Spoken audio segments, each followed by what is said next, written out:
రాజకీయాలంటే ఒక సంచలనం. జనరల్ సీట్లో అనేక మంది బీసీలు ఇక్కడ విజయం సాధించడం జరిగింది. ఒక చిత్రందాస్ కావచ్చు 2 సార్లు, ఒక జైపాల్ యాదవ్ 3 సార్లు కావచ్చు. ఈ పరిణామాల నేపథ్యంలో గిరిజన సోదరులు, మన లంబాడ సోదరులు ఎప్పుడు ఇక్కడ ఎమ్మెల్యేగా గెలిచేందుకు అవకాశం ఉందని మీకు ఒక ఆలోచన కావచ్చు, లేదంటే ఒక దూరదృష్టి అనేది ఖచ్చితంగా వచ్చే ఎన్నికలు అవుతుందా, లేదంటే ఒక 10 సంవత్సరాలకా, లేదంటే ఎప్పుడు జరుగుతుందని మీకు ఒకటి నమ్మకం అనేది ఉందని ప్రధానంగా?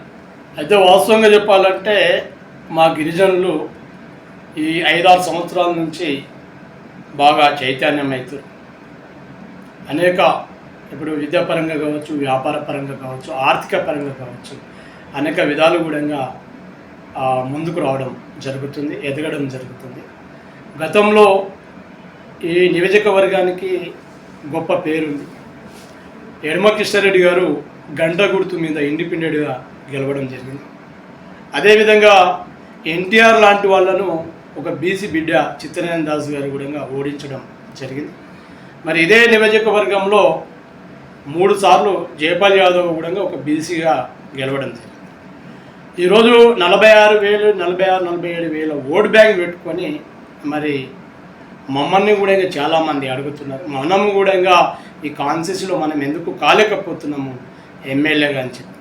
నేను బహుశా అనుకుంటా 2029 లేకపోతే ఒకవేళ 29లో కాలేదనుకో 100% ఖచ్చితంగా 2034లో ఇక్కడ మీరు ఒక ఎస్టీ ఎమ్మెల్యేను చూడబోతారని చెప్పి ఖచ్చితంగా నేను మీ స్ఫూర్తి ఛానల్ ద్వారా తెలియజేస్తున్నాను. మన వర్గాలకు సంబంధించినటువంటి ప్రజలకి అవగాహన పెంచాల్సిన అవసరం ఉంటుంది. అంటే ప్రధానంగా రాజకీయాల అంశాలకు సంబంధించి, ఎందుకంటే మన వర్గాలకు సంబంధించిన ప్రజలు ఆర్థికంగా కావచ్చు, చదువు పరంగా, ఉద్యోగపరంగా వెనుకబడి ఉంటారు కాబట్టి రాజకీయాల్లోకి రావడం అనేది ఒక పెద్ద అంశంగా వాళ్ళు చూడడం జరుగుతుంది. ఇలాంటి నేపథ్యంలో ఒక ఎస్టీ సామాజిక వర్గానికి సంబంధించిన వ్యక్తి ఎమ్మెల్యే చేసేందుకు ఈ మన లంబాడ జాతి మొత్తాన్ని అంటే ఒక్క దారికి తీసుకొచ్చేందుకు మీరు ఎలాంటి కార్యక్రమాలు మన LHPS ఆధ్వర్యంలో కావచ్చు, లేదంటే మన సంఘం ఆధ్వర్యంలో ఎలాంటి కార్యక్రమాలు మీరు భవిష్యత్తులో నిర్వహించేందుకు అవకాశం ఉంటుంది? ఇప్పుడు వాస్తవంగా చెప్పాలంటే ఈ కాన్స్టిట్యూన్సీలో దాదాపుగా మేజర్ అంటే ఎక్కువ శాతము మా లంబాడి సోదరులే మొన్న జరిగినటువంటి ఎన్నికల్లో, సర్పంచ్ ఎన్నికల్లో మా సోదరులు ఎక్కువ మంది విజయం సాధించడం జరిగింది. జనరల్ స్థానాల్లో కూడా విజయం సాధించడం జరిగింది. ఇప్పుడు మా దగ్గర మా మండలంలో 24 సర్పంచులు, 24 గ్రామ పంచాయతీలు ఉంటే, మరి 24 గ్రామ పంచాయతీలకు 24 సర్పంచులు ఉంటే 15 మంది సర్పంచులు లంబాడ సోదరులు ఇక్కడ మెజార్టీ సోదరులు. అదేవిధంగా వెల్లండ కావచ్చు, మాడుగులు కావచ్చు, తలకొండపల్లి కావచ్చు, అమ్మన్గల్ కావచ్చు. ఇప్పుడు అమ్మన్గల్ మున్సిపాలిటీ కూడా మన జనరల్ స్థానంలో కూడా ఒక ఎస్టీ నాయకుడు చైర్మన్ కావడం.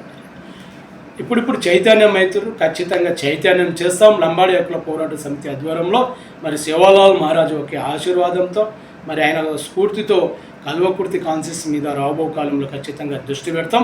2029లో ఖచ్చితంగా పార్టీని కూడా విన్నపం చేస్తాం, విజ్ఞప్తి చేస్తాం. ఖచ్చితంగా మాకు బీఫామ్ కావాలి, ఖచ్చితంగా కల్వకుర్తిలో మేము గెలిచి మీకు కానుకగా ఇస్తామని చెప్పి కూడా వాదన వినిపిస్తాం. ఖచ్చితంగా ఈ రాబో 2-3 సంవత్సరాల్లో ఖచ్చితంగా మేము కల్వకుర్తి నియోజకవర్గంలో కూడా ప్రతి తాండకు, ప్రతి గ్రామంలో ఉన్నటువంటి తాండాలలో కంటే కూడా ఇప్పుడు గ్రామాలలో ఎస్టీలు ఎక్కువ అవుతున్నాయి. ఇప్పుడు కర్తాల్లో దాదాపు 500-600 మంది ఎస్టీ ఓటు బ్యాంక్ ఉన్నటువంటి కర్తాల్ టౌన్. ఇప్పుడు అన్మాస్పల్లి ఉంది. ఈ చుట్టుపక్కల ఉన్నటువంటి గ్రామాలు, మండల హెడ్ క్వార్టర్లలో కూడా ఎస్టీ జనాభా ఎక్కువ అవుతారు కాబట్టి ఖచ్చితంగా మా ఎస్టీలు కూడా అందరూ చదువుకున్న వాళ్ళు, కొంతమంది ఇంకా చదవని వాళ్ళు కూడా చదువుకొని వాళ్ళు ఈ 2-3 సంవత్సరాల్లో కూడా వాళ్ళకు అర్థమయ్యే విధంగా మేము ప్రతి ఒక్కరికి కూడా చైతన్యపరిచి ఖచ్చితంగా ఈ కాన్సెషన్ మీద దృష్టి పెట్టి ఖచ్చితంగా ఈ కాన్సెషన్ని కైవాసం చేసుకోవడానికి కూడా ప్రయత్నం చేస్తామని చెప్పి మీ స్ఫూర్తి టీవీ ద్వారా